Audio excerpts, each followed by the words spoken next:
Of the crime, joining The View yesterday and opening up about her 2024 presidential election loss. Watch this. I grieved in a way that I have not since my mother died. It was not at all about losing a race.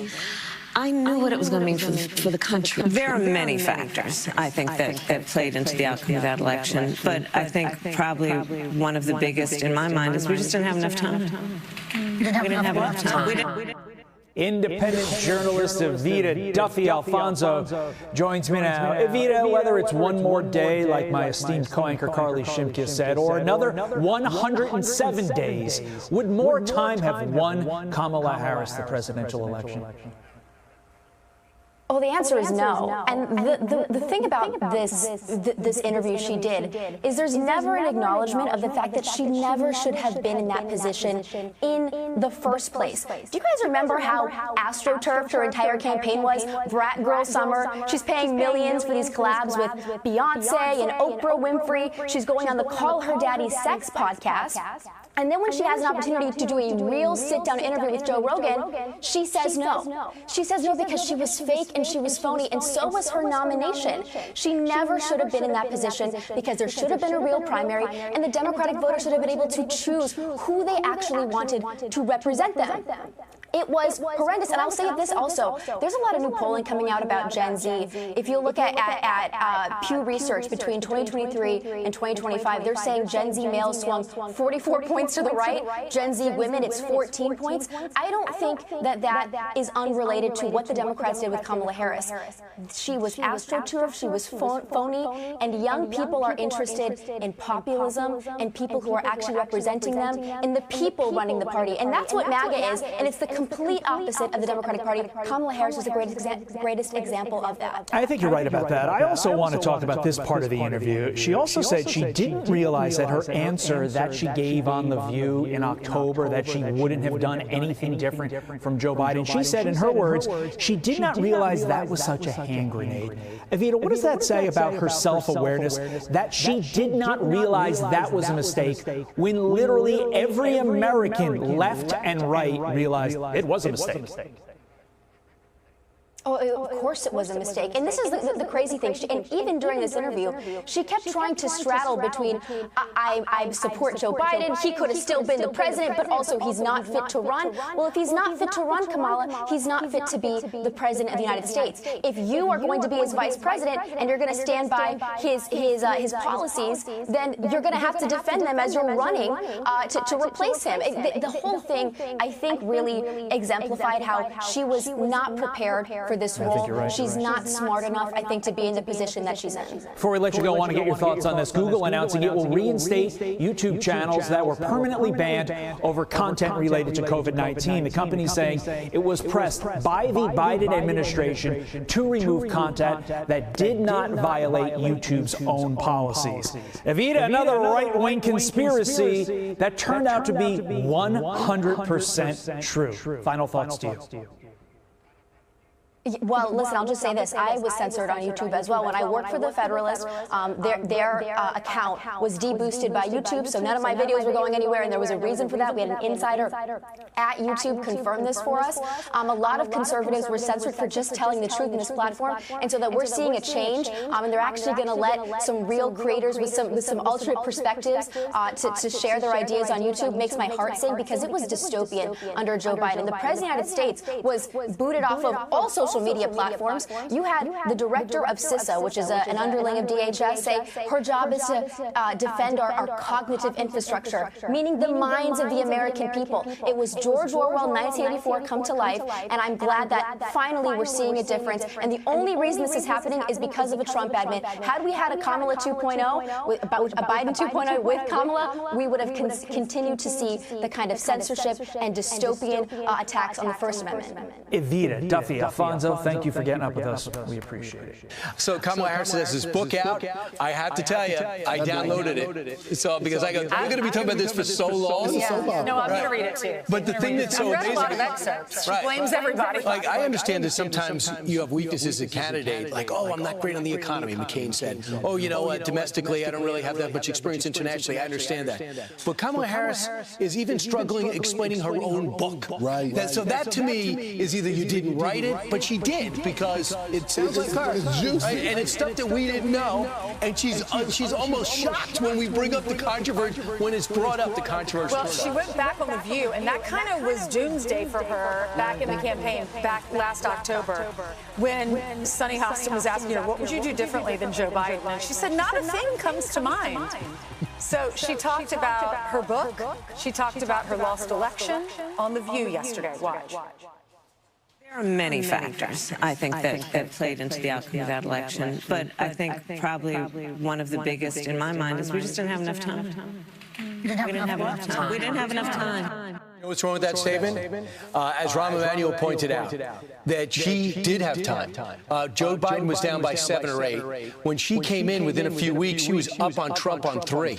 But the more people got to know her, the worse she did. Very similar to when she ran for the nomination, What do you mean? remember? I don't have enough time. She was vice president for 4 years. True. She had time. She had 4 years, plus that extra 107 days. I'm not sure more time would have done anything. It would have made it worse. The more people got to know her, the worse she did in the word polls. salad. I mean, it's just, this is not the role for her. Can you imagine not winning any of the swing states? I mean, just give me one. That's Just win one.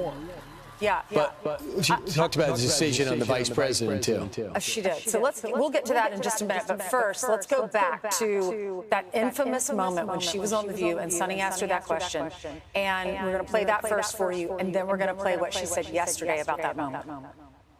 If anything, would you have done something differently than President Biden during the past 4 years?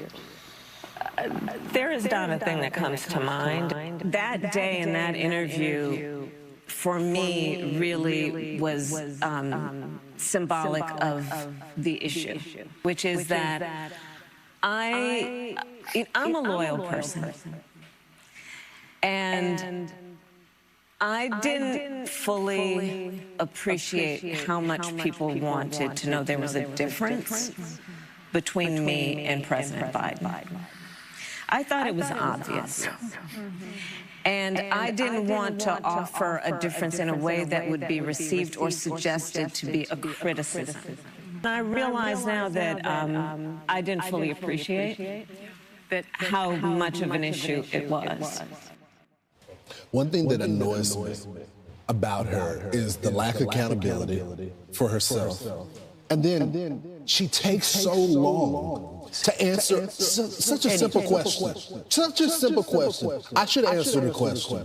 That was an error on my part. I knew what the difference was, but I didn't want to say it because I didn't want to offend the She said in the middle of that show, during the commercial break, her team passed her a note and said, let's circle back on that question, please, and mention that the big difference between Kamala and Joe Biden would be that I would put a Republican in my cabinet. That would, by the way, terrible staffer. If that's your crisis management, if that's your crisis management, so you'll get like Adam Kinzinger and make him, I don't know, Secretary of Treasury or something, and that's going to change everything. Or have Liz Cheney as your Secretary of State. But by the way, so that's the terrible team around her, and she said she knew that was a moment that was problematic. But they said it was not something that they didn't go over. So every Democrat is so upset that we're talking about 2024, but they can't blame James Comer and the AutoPen investigation. They can blame Kamala and her book tour. Rahm Emanuel, who's desperate to be the nominee next time, said this. To not appreciate that the question of, given that the people thought at that time that the country was headed, 70% thought it was headed in the wrong direction, they wanted to see a change, is to totally misread where the American people were. And that I'm a little shocked at, to be honest. And that was not a trick question, that wasn't a pop quiz. And to say that you don't get it, you don't appreciate it, means you didn't understand where the election was or one of the major fault lines of the election was. People wanted a change, and you could have been that. So she later writes in the book, this is about the debate, the vice presidential debate. When Tim fell for it and started nodding and smiling at JD's fake bipartisanship, I moaned to Doug, what is happening? I told the television screen, you're not there to make friends with the guy who's attacking your running mate. Again, it's about her, right? He had fretted from the outset that he wasn't a good debater. I discounted his concern. He was so quickly pity in front of the crowd at our rallies. I thought he'd bring those qualities to the podium. Wow. So it's just terrible. But she brings up, yeah, he told him. That's one thing he says, I'm a terrible debater. Yeah. So, by the way, that's the worst thing to say during a job interview. I need you to win one debate and win an election. Not a really good debater. It was self-deprecation. Even us, we thought it was something like political strategy, but it was really true. Right. He was so nervous. And when he came out and called himself a knucklehead, I just said, this couldn't get any worse. He was that before the spirit fingers, or was that after he kicked the air? Well, yeah, this is after. So this is his October 1st. Well, look at his face.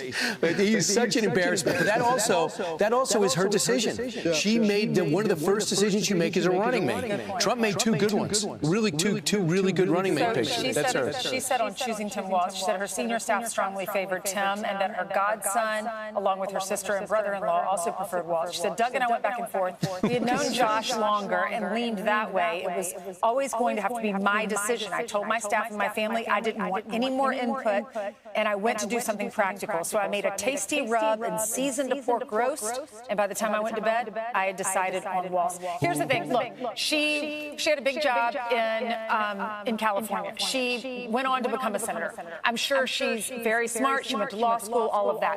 But when you're running for president of the United States, you have to be the best of the best. And there were so many word salads. She couldn't get through these debates. Tim Walz couldn't either. You have to be the best representation of the United States of America. You have to be brilliant. You have to think through these questions. When Sunny Hostin's asking her that question, you have to be able to think on the spot, how is this going to play out in the election? I need to give a very solid and truthful answer. And instead she now says that she saw these things in Joe Biden, but she didn't at the time. So she was lying to the American public. And we all saw through that. And we knew that something was wrong with Joe Biden. We knew they were covering it up. So it just put doubt in the American voter. So when you're running for that election, I'm not saying that I'm not discounting her intelligence and being a woman and all that. I'm proud of her for that. However, you have to be the best of the best, and you have to be able to think quickly when you're the president. Look what Donald Trump does. He knows. He already knows in advance how this is going to be portrayed.